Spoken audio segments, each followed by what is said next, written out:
this presentation.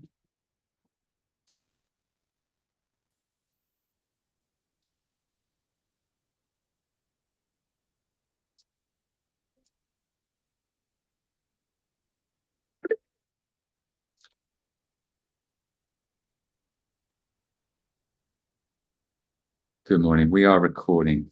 Good evening, good afternoon, wherever you are in the world. Let me just get this slide presentation.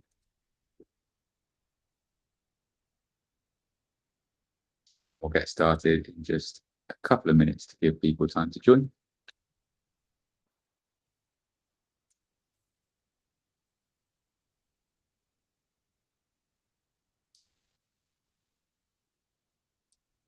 I love that with the new Google Meet feature, you see the chats from last time as well. Feel free to introduce yourself in the chat on the side. Abid, Colin, good to see you.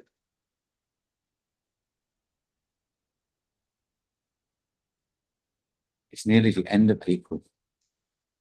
Where is this year going? Where is life going? Let's not ponder that.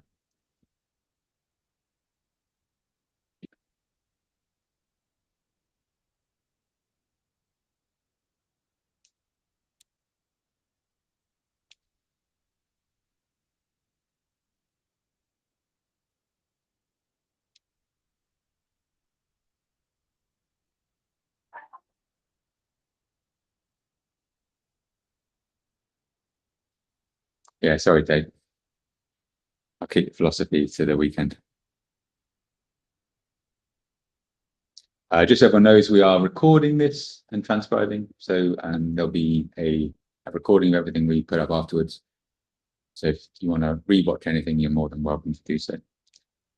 So at 2 minutes past the hour, I will go ahead and get started for this month's IT Community Admin Meetup. Thank you all very much for joining. My name's Ollie Trussell. I am the lead solutions engineer on our team, looking after Europe, Middle East and Africa. There might be people from outside of Europe, Middle East and Africa joining us today, and if so, welcome. This is probably not your first time using Google Meet, but if you are, just become familiar. At the bottom, there's a few tools for you. If you want to ask a question at any point, you can go ahead and unmute yourself, but generally, please keep yourself muted. Kids, dogs, screaming children in the background are best kept on your side, not in everybody's. If you would like to ask a question, though, you can go through and just raise this hand, and then we can go through and take live questions at any point throughout today. So if this is your first time joining, this is meant to be an open kind of live discussion. I'll explain more on the agenda later. I will also be monitoring the chat throughout this. So if you don't want to ask a question in person, you can just type it and then I'll make sure I answer that as we go as well. Today, we are going to focus in the first part of our session on how to get data in and out of Google. So looking at some of the export options that you have, maybe some best practices for offboarding alumni students if you're a university, or maybe even secondary school or primary school students as they leave your care, how you might go through and do this. We're not going to go too deep into migrations in general. My wonderful colleague Bart on the call, I just asked him about 20 minutes ago, he's going to present the June session on some of the full migration options, but we will likely cover some of the new data import options because there's some really powerful tools and they're only getting better. So we'll look at that today. Then obviously, like we normally do, we'll look at some of the recent product updates that have come since we last met in March, and then open up some general Q&A and then look forward to what's happening next month. And if there's any time, we can just have an overall chat at the end, leading us up to the next hour. So we're going to delve in and have a look at some deep dives into the product experience here. And so as I mentioned before, we're going to focus on data export, data import, and then Google Takeout as well. So let's go through and head into the Google Admin Console. So the Admin Console is something you're probably very familiar with for IT people on this call. But one thing that I just want to call out and where we're going to spend most of our time today is in the data section and in the data import and export functionality over here. And I'm actually going to start, as Google suggests, with the data import function. So within here, this is a relatively new section of the admin console where we brought all of our import tools functionality into one central place. And this is actually only getting better and better. So at the top, we've got obviously these two options, this default and this advanced section. The advanced section goes through and gives you a number of different options that we'll cover in, but I'm going to start by looking at this default tool for now. And so there are a number of options. So we know that Google Workspace, most customers, users, organizations, schools, universities are coming from a Microsoft background. And so we've worked really hard to make it really easy for people to bring their data in from these big managed Microsoft tenants into Google. So actually, we have a better support option now for Microsoft to Google data import than we do for Google to Google import. And we'll cover that in a bit more detail today, but also in June as well. And it's really easy to go ahead and use these tools. So each of these typically support up to 1,000 users at a time, but we've also got support for batch imports as well, which I'll cover in a minute. But it's incredibly easy to go through and use one of these tools. You basically start by just logging in as an admin on your Exchange online, so Microsoft Azure Entra, go through and provide a mapping of which source users you want to migrate from one to the other. You can actually go through and configure settings. So if you want emails or calendar events brought across, you can choose to selectively bring in contacts, deleted emails, junk emails, however you wish. And you can go through and bring those in. And it's actually just, you click start and it just happens all on Google server side. You don't have to worry about spinning up any virtual machines or anything to go through and configure this. And then for each of these, you can export a user report or a data import logs. Here is one I did earlier, and I'll go through and open these.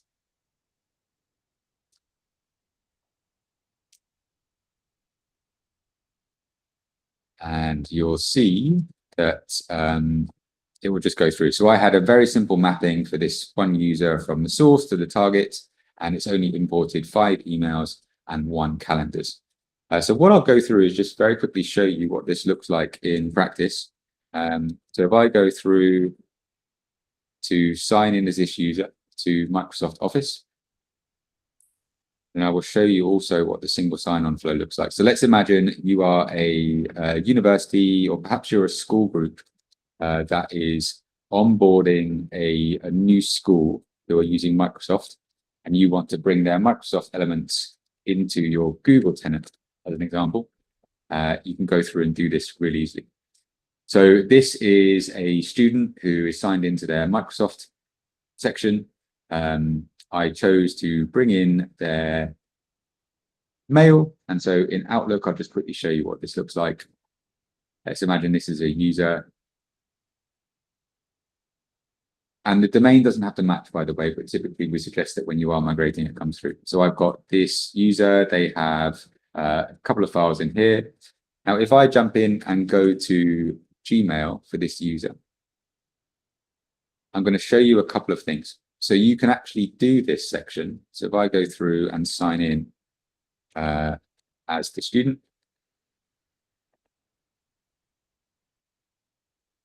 now this student has Google access, but currently they don't have access to Gmail. That service is disabled. So I wanted to show you that this still works even if the service is disabled for that user. So if I jump back into my admin console over here, head into my app section, I'm going to go through and explain how this works.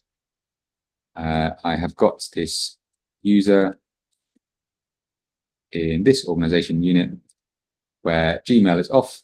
So I'm going to go through and turn this service on for them. And so this helps you go through and you can actually run these migrations well in advance of even turning a service on for a user. So if I head back to here and now try and access Gmail again, this should now allow the user to go through, access Gmail, and it's actually brought in all of their emails. It will bring in anything sent, any drafts that they've got in there as well. What's also nice is it also brings the read or the unread status from Microsoft, which is really, really handy. So this is a really easy way to transition users from using Microsoft into Google. What's also really nice is you can do the bulk up front, and then there is also the option in the import section to go through, and you can actually go through and run a Delta import. So it actually tracks and logs all of the imports that have been handed already. And then when you go through and run this Delta import, what will happen is it will just go through any files or emails, in this case, that have been sent or received since that process. It would then go through and just update that. So really, really powerful tool. You can go through and test this with a few users. And then when you're ready to go live, you can turn on the feature and run the Delta import, and it will bring in any options that you have in there as well. So really easy to go through and configure.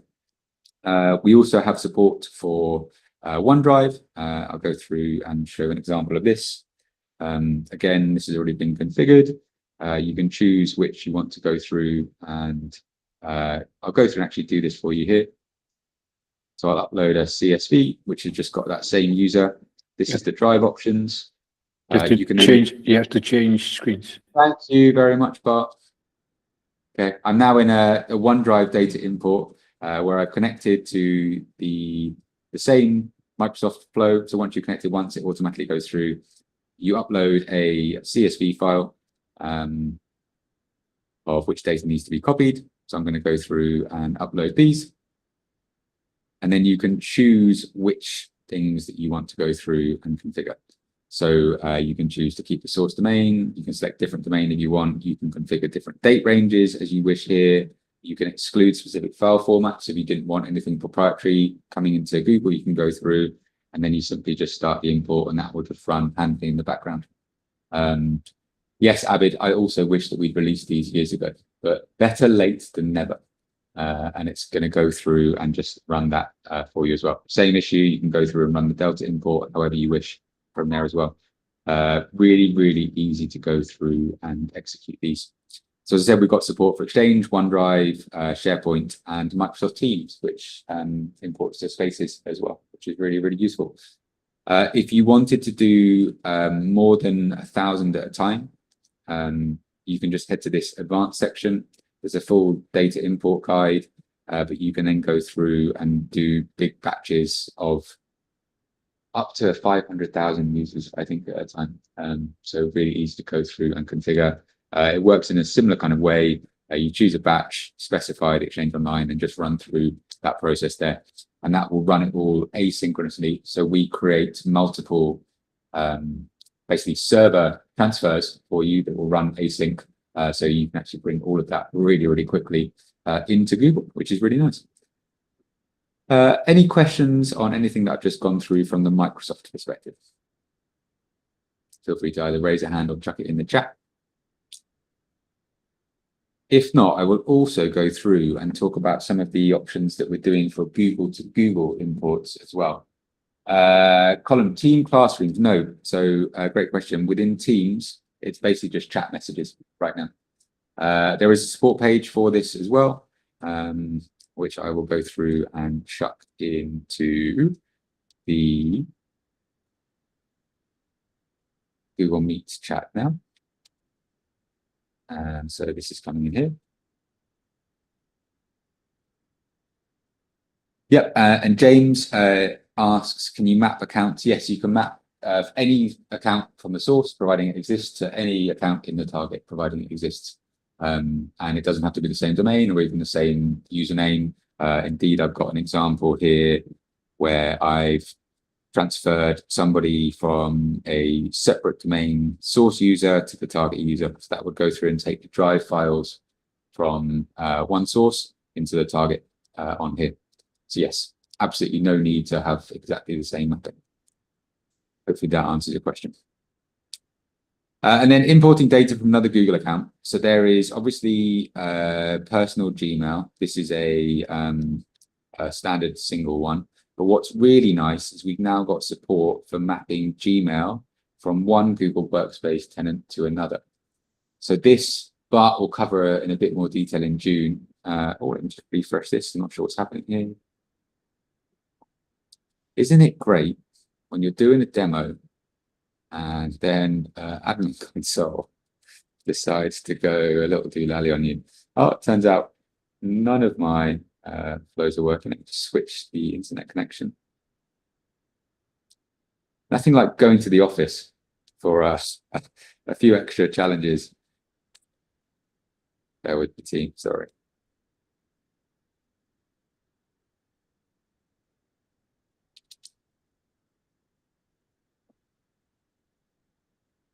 Good job this isn't being recorded for everyone to go back and watch.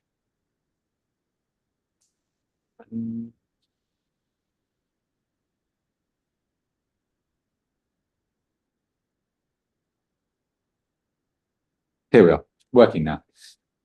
So this is the ability to connect to a Google Workspace account. So this can actually be bulk, so you can even use the same domain that you're in. So if you want to bulk move email from some users to another account, perhaps there is the need to do like an account recreation for whatever reason. We see this sometimes happen if users have been like suspended for doing naughty things and breaking our terms of service. Sometimes you might want to rename those users in bulk and then go through and create new users and migrate their information. Really easy to go through and configure that. But where we see this is most likely to happen is if you're a municipality or a group of schools in the UK in a trust, for example, and you are bringing a new school into your group, you can actually go through, connect to their tenant, bring in select users' email directly within here as well.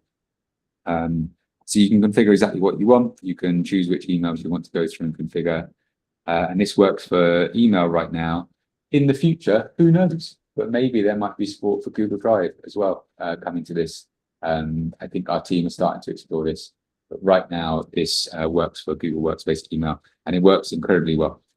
Super easy to go through and run. And again, you can do this in a batch, but supports for up to 1,000 at a time as well.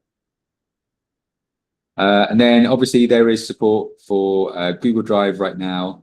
As I mentioned, if this is something you might be interested in, please click I am interested, and that will let our engineering team know that there is more demand and support for this as well, which would be great. And then we've also got support for other email providers and or Dropbox as well. So there's actually a surprising number of higher ed institutions we see that are using Dropbox internally. And it's a really nice, easy way to bring that into your workspace environment. So that is an overview of the data import flow. I'm going to go through now and just cover data export and Google Takeout, because there is obviously need sometime for you to leave or move from Google Workspace, or perhaps there is a approach where there is a faculty or a school within your group who are moving away from Google Workspace and you want to take that data with them. There are a couple of ways of doing this. So we have a data export tool. And the way this works is you just basically go through and you can set up an export.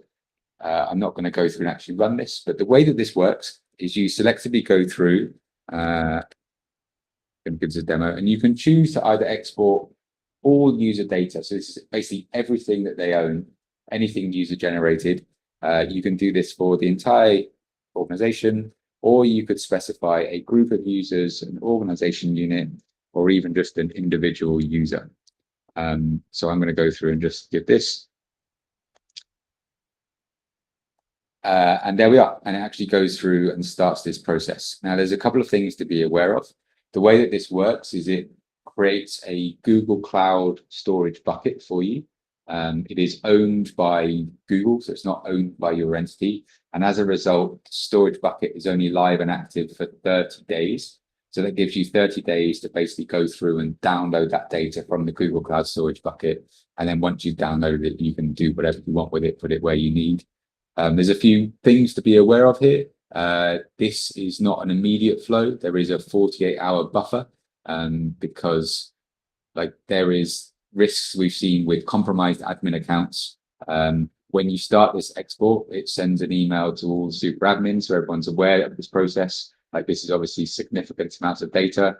So it's not a one-time dump, because we don't want this being as part of an account takeover flow. So there is a purposely built-in 2-day buffer before that data is exported. And depending on the size of the data that needs to be exported, it could take even longer as well. Someone's asked a great question, Diamond. Yes, this is not available to you via your reseller admin. This needs to be accessed as a super administrator or somebody with, I'm actually not even sure there's a specific role for it. I think it needs to be a super administrator who goes through and executes this. Great question. Azan, thank you very much for answering. And then so once this is done, once it's there, you'll be able to go through and view the archive and remediate. So really option. So you'll need to have at least one user having access to GCP in order to go through and access the project to download the data from. And if you lose super admin privileges in the time that it's exporting, then the export will stop. And again, this is a safeguard against a compromised administrator account. So if the account privileges revoke, it automatically revokes these here as well. Any more questions on data export? It's a pretty comprehensive tool.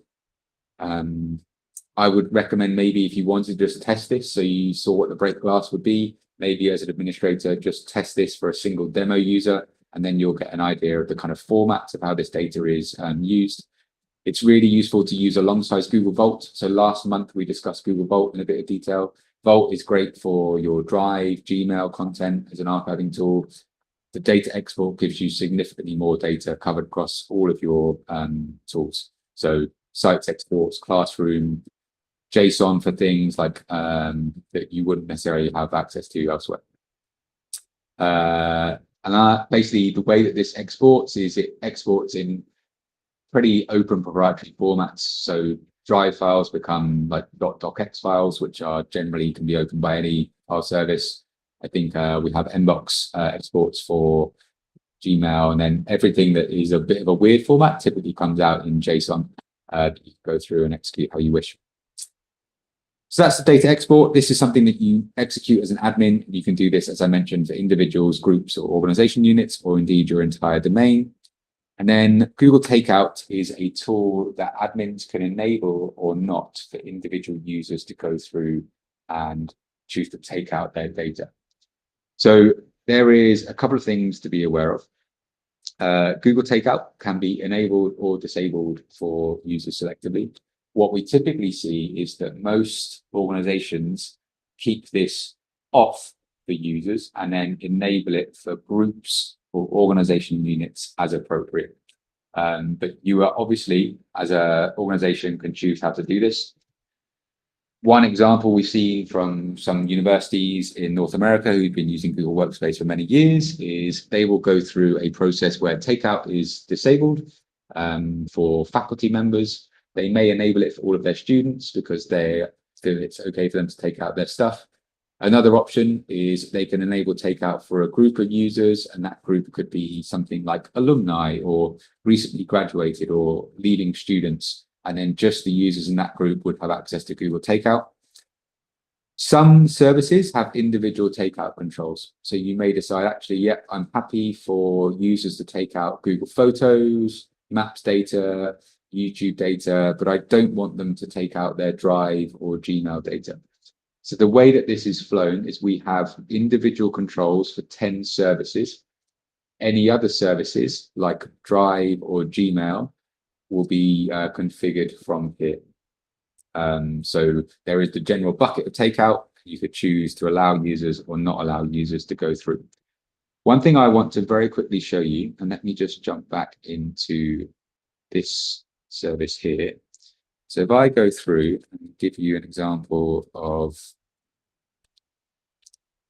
this user that I signed in earlier with, and I'm going to go through and turn off their Gmail service again to show you how this has an impact on Google Takeout. So if a service is off for a user, even if the takeout is enabled for all services for that user, they won't be able to go through and take out anything where the service is off for them. So that's important to know, particularly if you have got terabytes of data in Google Photos and you perhaps disabled Google Photos for a user, they won't be able to take out the data unless the service is on for them. As an example. So if I jump through to this user again and head to takeout.google.com, you'll see that I've allowed this user to take out basically absolutely everything. So Drive files. You will notice that there is no selection here for mail or Gmail, and that is because that service is unavailable for that user. So just one thing to be aware of, if the service is not on, they won't be able to take out the data from that option there as well. And users can come through and selectively choose which elements come through here. Some of these things are like a JSON or an HTML format. And then if we've got Google Drive here, let me just find that Drive. You'll see there's multiple formats from here. And so documents will come to docx. You could obviously choose to go through PDF however you wish. So there is some custom user element on here as well. A few things to note. We used to try and export files that have been shared with the user, but now that just proved way too difficult to go through and do. So for things like Google Drive, it's files that are owned by you now and stored in My Drive. There is options to include shared drives on here as well. You could include and selectively remove certain elements as well. And you've got these options to go through and configure. So that's Google Takeout. Admins can selectively choose to enable or disable that for certain users. And then one other service is what's called Takeout Transfer, which is a reduced set of features where you can actually choose to transfer your content, and it's just Drive and Gmail that are supported. And you can transfer that to another Google account. This used to only be personal Gmail accounts, but you can actually transfer this to other business or other Workspace accounts as well. So Bart will cover this, I'm sure, in June, but this is actually sometimes a really powerful tool for like a lightweight migration, because you can actually allow users to selectively go through and choose if they want to migrate their Drive and mail data from their old Google account into their new one, and it's completely hands off for you as an administrator, which is really useful. Right now, shared drive is not enabled for takeout. There are some things that we are looking to do to improve that, but it was running into lots of errors and configurations. You can still export that how you need as well. I'm actually going to go through and check the status of that if I have some time at the end on that one. Cool. So that is takeout and takeout transfer. Relatively easy to go through and configure. The default for K-12 institutions is that takeout is off. For higher ed, it is on, I believe. But definitely worth as an administrator, or if you're working with organizations, to make them aware of it and make sure it matches their policies that they have. Wonderful. So with that, I am going to, at the nearly half-hour mark, move in to some of the recent updates that we have launched within Google Workspace. I'm going to have a very quick drink of water. There's a few of these coming up. There's literally been, I'm not sure how many. Well, if someone wants to count, you're going to need a few hands to go through on how many we've had since we last met in March. So starting with recently, this is probably the worst one to start with. We've got some BYOD peripheral switches certified by Google Meet. I'm going to very quickly move on to the next one. In improving the activity logs in Class Tools. So Class Tools is a really wonderful tool available to Education Plus and Teaching and Learning Upgrade. If you have this feature enabled, you can now, as an admin, get insight into how Class Tools is being used across your tenant. And you can see which teachers are using it most, how the students are interacting, and what type of events and activities are happening within Class Tools. So really nice that that's in there. If you've got the BigQuery export configured, this will automatically start appearing in your export with no extra work. We've also added support for client-side encryption users to download Google Slides that are encrypted. So there's a download and decrypt option, which is really nice. We got Gemini app for Mac OS, which is really nice if you are having teachers perhaps using Mac OS. We are bringing more and more AI voiceovers to Google Vid. So there is a number of different users, and we're supporting additional languages. So there's 60 new languages, which are our kind of second batch. So we did English first, then there's a batch of around 8 to 10 languages like French, German, Spanish, Italian, Korean, Japanese. And then we have another batch of 16, including Arabic, Indonesian, Thai, Polish. So full support for some really useful tools on there as well. So if you or your users you work with are starting using Google Vids, there's significantly more incredible tools available at your fingertips now as well. And likewise, from a language expansion, we've also launched Gemini in Google Classroom. It started rolling out to all editions. It may take up to 15 days from when we launched, and I think it started rolling out last week for this to appear in your domain. But right now, Gemini in Classroom used to only work if your language is set to English. This will now work in many, many more languages, which is wonderful. So there's some links to some Gemini prompts, but also some pre-built tools to create worksheets, forms, which is really going to help teachers, professors, faculties get started with using AI in a structured way, significantly easier, which is nice. This is something which may not be too relevant, but we've got support for big exam tests coming to Gemini. There's support for the NEET UG mock exam. One thing just to be aware of is we're hoping to provide more access to administrators to configure bespoke exams and create practice mocks within their organization very soon as well, which is cool. We have expanded some of the Notebook LM capabilities, so basically doubled the baseline Notebook LM sources, daily chat query limits, etc., for any user with Education Plus or Teaching and Learning, which is really, really useful. So there's obviously significantly higher uses if you have the AI Pro license, but if you've got Education Plus or Teaching and Learning, you'll see increased usage. A couple of questions. Della, is it possible to allow Gemini in Classroom without allowing Gemini generally for pupils? Great question. Some features will work. Some where it links out to gemini.google.com will not work.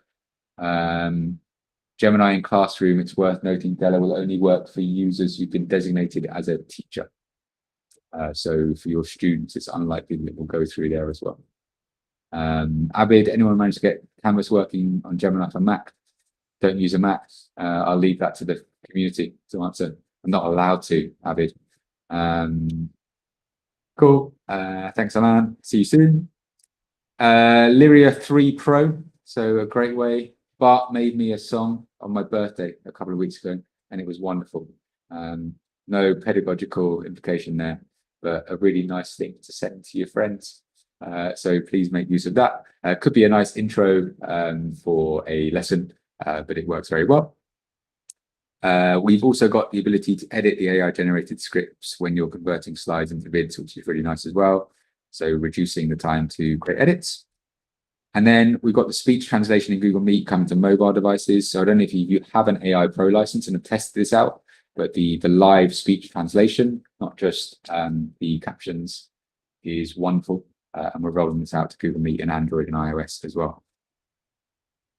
We've got the ability to do migrations now, which have restricted access. So all items with the legacy restricted access will be automatically migrated to the limited access setting with no changes to who can access them. This was something that we launched ages ago with resource keys. Nothing too much to actually do for many education customers here as well. Google Sheets formulas, we've got greater error visibility, so it will actually let you know why things aren't working. So really nice when you're particularly bringing sheets across on Excel. We've got the ability to allow third-party calendars, so non-Google users can book Workspace resources. So this could be useful for maybe you've got a sports hall that has certain equipment and you rent this out to public users. You grant the ability for those people who have access to the calendar to go through and book resources, which is really nice. You could even go through and think about other options within a university to develop how this might be useful. But this is launched and is available to everybody. So when you go through and manage your resources, you can edit booking permissions for anyone. So make it available to anyone in the world to go through and book, as an example. We've got Help Me Creating Google Forms launched to 21 languages. So that's the batch of like Arabic, French, Japanese, Swedish, Malay, and many, many more, which is really nice. That's available to anyone with Education Plus, Teaching and Learning, or AI Pro. We've got the ability to create slides, which is really nice. And so this can either enhance your slides that you've got, improve the themes, or just go through and take a doc or an article you've got and make a slide about it. We've also got support for multi-slide generation now within slides as well. This is in the Google AI Pro for Education option. What's also really nice is you can actually go through and have consistent avatars. And so maintain these across all of your elements. So you can have a bespoke branding. And we've also got support coming really soon for your own kind of like custom avatars. So you can have like a branded school logo or a student with the school logo on their school uniform that is consistently used across all of your vids, which is really, really nice. Here we are. So none of it 2, you can customize and refine your avatars. So matching brands, regions, dress styles, messaging, etc., which is really, really great. And we've actually dropped that down into Education Plus, teaching and learning as well. We've also got the ability from Google Vids to go directly to YouTube. So we know that for many of your marketing folks in the organization, they had to then download this and then re-upload that elsewhere. If you've got some folks with the ability to link to YouTube channels, you can one-click push and then get that out on socials really, really quickly as well. That's launched all editions. We've also got the ability to record your screen on Google Vids, so really great to just make explainer videos, for example. If you want to share stuff, how to use a new tool, you can go through and do that really easily within Google Vids as well. We've got some default settings for downloading Meet recordings. Just one thing to be aware of, there was an MSA sent around this. We are updating the default to allow any Meet recordings to be downloaded. As part of the MSA, we announced that by the end of this month, if you don't want that service, you simply just go into the admin console and turn it off. Joseph, hello. I'm not sure whether that was a hand up or an emoji that went wrong. We'll assume an emoji that went wrong and move on. But Joseph, feel free to ask in the chat if there's any questions around that. And then looking back to last month, there was some updates on how secondary calendars work. So we sent an MSA around this. I mentioned this last month as well, but the secondary calendars are now linked to an individual user rather than just generically owned by the organization. So it's something to be aware of when you go through and delete a user. You've got to also consider alongside their drive files and mail files, what happens to their calendars as well. And we sent an MSA with this last month as well. We've got the ability of using Google Drive for desktop. We've also got ransomware detection and file restoration at the end user level. And this will obviously flag to the admin when they go through this as well. So making it really easy for end users, if they have suffered a ransomware attack, to go through and very quickly restore their drive files back to how it was before such a ransomware incident. We've got better language detection in Google Meet as well. So this is really useful if you're working across multiple languages. It will automatically detect language, prompt let users switch transcript, etc. Summarize notes in any language of your choice. So it used to be like English by default, for example, but if you've got some colleagues who are just communicating in Spanish during the meeting, it will update all the artifacts accordingly. Google Vids can now generate custom music as well. So using the Lyria model, you can create really nice upbeat walkthrough music at the beginning of your vids, how you wish as well, which is really powerful. And then Lyria 3 Pro, you can actually create full 3-minute tracks if you have the AI Pro for education as well. Full verses, choruses, support for bridges. Just wonderful. What a world we live in.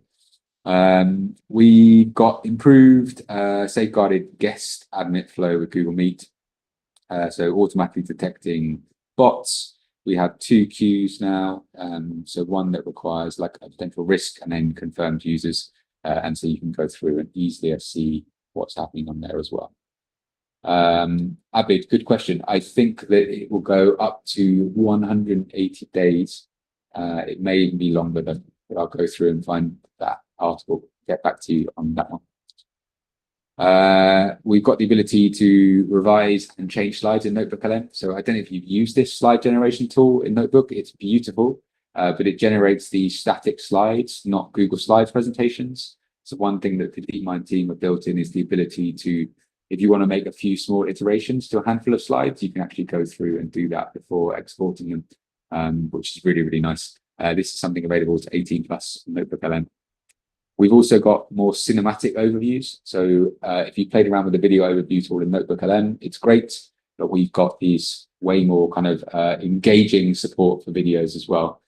So if you're a university professor who's uploaded 20 weeks of course content, and wants to make a really nice teaser trailer for your course, you can now do that with the cinematic video overview, which is really nice. We've also got better support for infographic styles. So it used to be a very generic style of Notebook-LM infographics. We've now got real great support for manipulating this to whatever infographic needs you have, which is really, really handy as well. Likewise, we've improved the flashcards and quizzes in Notebook-LM. We've got the got it or missed it training. So if you as a student are going through and reviewing this, you can actually help train the flashcard model to work out where you might need further support in the future. We've got more file support, so digital books, ebook formats, for example, EPUB uploads coming there as well. And we've also got the ability to export slide decks as PowerPoints as well. So for those users who maybe aren't using Google Drive but are using Notebook-LM at universities, it's really handy to be able to export your files as PowerPoints for both faculty and students. It used to be just a standard PDF as well. We've also got conversation history in Notebook-LM that used to be very ephemeral, so that's now launched as well. And you can turn chat threads into audio or video overviews really nicely as well. We've got a new section in Google Chat to dedicated meetings. So you'll now see that we've got much better support for the chat within Google Meet, actually syncing back to your Google Chat as well. So now what will happen is any conversations you have in Google Meet will always be perpetually available for you in your Google Chat interface and as a dedicated section called Meetings, which is really handy. And then we've got some additional features coming into the Workspace audit logs. If you're making use of these, there is some lovely cool extra elements coming through into there as well. You can very quickly find and set time zones in Google Calendar, which could be useful. And that's it. So that was a significant amount. I wasn't counting. I don't know if someone was, but it felt like 30 or 40 in a month. So we really are at quite a significant breakneck pace of releasing features right now, which is great. Let's go through and have a look at some of these chat questions. Sorry, there's been a few. I probably missed some of these. Abid, I guess you're talking about Google Slides and Column. Same sort of question from Notebook-LM. Yes, the team are working on that. It's a strange one. Notebook-LM was built as a kind of experiment that got super popular, and so they are still continuing to add new kind of like AI agent functionality, and are really now consciously thinking about kind of tighter workspace integration as well. So watch this space for tighter integration between Notebook and Gemini in general, but also Google Workspace on the back end as well. Joseph, want to work with Google and get paid? Keep an eye on jobs.google.com. If anything comes up, we'll post it there. I read it's possible to use Google Chat to communicate with non-Google users. We have some teachers who would like to chat with parents via the school's Google Chat. Has anyone tested this out? Guests and the director's admin. Yeah, Bart has correctly said it's not available for education yet, but this will be coming soon. We can go through and find out how to do that. Joseph, again, yeah, please keep an eye on our job site. And as jobs come up, we will go through there. Yeah, again, we post all over the world. Great. I think that is any way to track the version history in Google Forms. Great question. I don't know. Bart, do you know off the top of your head? I don't think we do. I will have a think, and for next time, I say maybe have a look at whether you could get somewhere through Google Vault exporting at different times. But the format of Google Forms is a bit proprietary and a bit weird.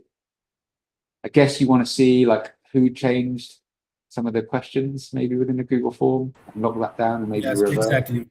Yeah. Let me have a think. So I don't think we have the option, but this could be a really good feature request that we go through and work on. I'm just checking internally. I can see a few feature requests. but Yeah, no. please do that, because I just encountered one of my partners just remove all the form fields, and I got response on that form, so it all vanished. Okay, I don't think we have a way, but we'll raise that as a feature request on our side.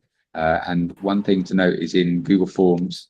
So when you go to a Google form, just click on, where are we? Where the hell is the help section? Here we are, down the bottom. So please go through and click on this help button. I think I might be blocked because I'm on my Google account. Let me switch over. But basically, send the feedback down here. I don't have the option to send feedback because I work. For sure. And just explain that. And the more we get there, that'd be great. Yeah, Dave, thank you. You've got a prize. That's something I don't know. Dave, there's loads I don't know. Loads. I'm just chancing it. Abid, the option to have external admins for chat space is now live. Again, we can track that for you momentarily as well. This is good questions. Let me just check on my Oracle inside. Whilst I'm looking for that. Arman, hello, I have a question on Google Vault. Can I raise it here? Yes, this is a great place to raise it. Feel free to come unmute or type your question in the side. Can I answer it? I'll give it a go. Ding, ding, ding. Perfect. I can actually. Hello, everyone. This is my first time joining the workshop. Hello, everyone. I'm coming in from Astana, Kazakhstan, from Nazarbayev University. We were just recently introduced to Oli and this amazing platform where we can raise questions, share experience, and knowledge. That would be actually really great. We have an issue with sort of over usage of cloud, big one. And the problem that we're trying to resolve right now is that we do not have any limits for Google Drive and shared drives as well, and this is why that creates a problem with our community members putting whatever they want, personal stuff, videos, pictures, and while we're trying to figure out internally how we can handle this, the other sort of method of dealing with this is to use Google Vault. So basically, Oli, you have suggested this to us, but what we have seen is that even though we have put some of our users' data on Google Vault, it still shows up on our. So basically, we thought that if we put something on Google Vault, then our storage usage should decrease, but we haven't seen that. Is there sort of a time lag, or how does it work, guys? If somebody can just jump in and let us know of what's with this Google Vault, how do we use it correctly? I can go through. So if I remember the conversation we had, and maybe just to help everyone understand, we talked about Vault last month. So maybe we'll go back and share the recording. But fundamentally, Vault it's not a separate storage area that you manage, but it is designed as an archiving and retention tool. So not a full backup and recovery store.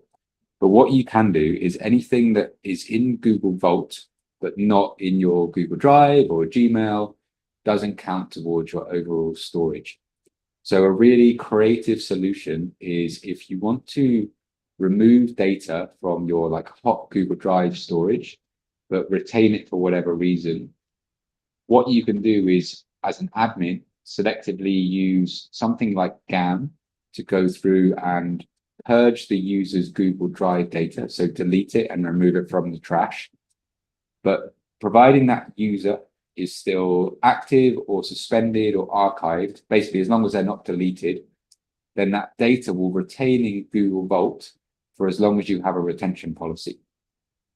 So that is a good way that universities, ministries, schools can actually go through and delete data from Google Drive, keep the user in an inactive, suspended, or archived state, providing they're not deleted, that data will always be recoverable for you in Google Vault, providing you have a retention period.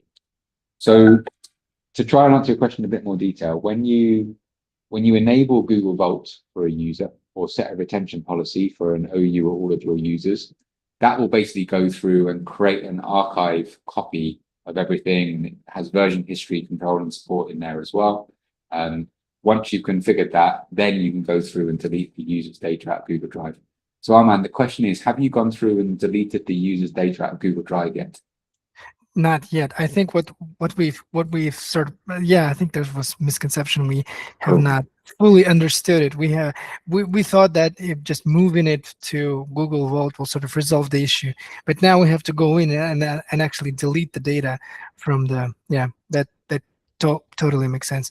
And Oli, I think we haven't received those instructions on, maybe I've missed it, or instructions on GAM. How do we use it, configure it? Gotcha. So I will go through and share this with you. Sorry if I haven't maybe replied to an email. There is in here, let me just Control F. There is this option here to go through and purge files. So with GAM, you can do a few things. So you can do this for individual users.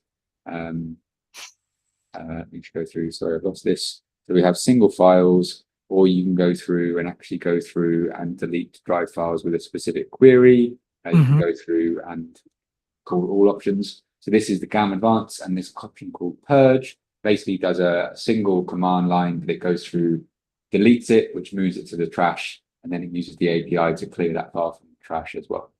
So I'll go through and make sure I follow up with this here. What I will do just for now, if you want to get started immediately, is go through and put this link in the chat section here as well. Perfect.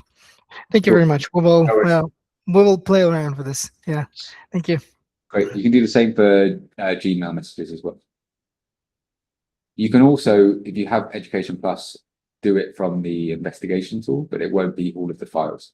And there's the option to bulk take actions to delete Drive and mail data from within there as well. Yeah, I think we have a pool of users, which are mostly alumni, that their data is not honestly that really critical, because you have some of the alumni data which goes back to 5, 6, 7 years old. And I think we definitely, that's the pool of users that we can play around and sort of, see how it works. Thanks a lot. And then just go forward as well, just as some good advice would be to also set storage policies to prevent this getting out of hand. Like Daniel's made a really good suggestion in the chat here. We typically recommend setting a lowest required generic policy and then have group level policies accordingly to grant individual users access to more data.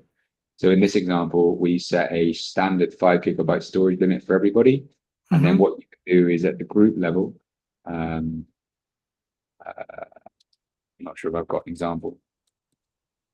Basically, for any group, you could go through and create individual overrides for groups of users. So I've got these like policies you see here. So for anyone with a policy storage of 750 GB, let me just go through and cancel that. All of these have individual overrides of 100 GB, 50 GB accordingly. So whatever works for you, and you can then add users to groups, and that would give them more storage. It would override it. Yeah, actually, we do need to create those policy storages, because I think storage policies, because right now we're in the process of approval. The new regulation policy is being approved right now at the moment, and as soon as it's being approved, we will proceed with creating those policy storages. But if you, I think we do not have those policies configured.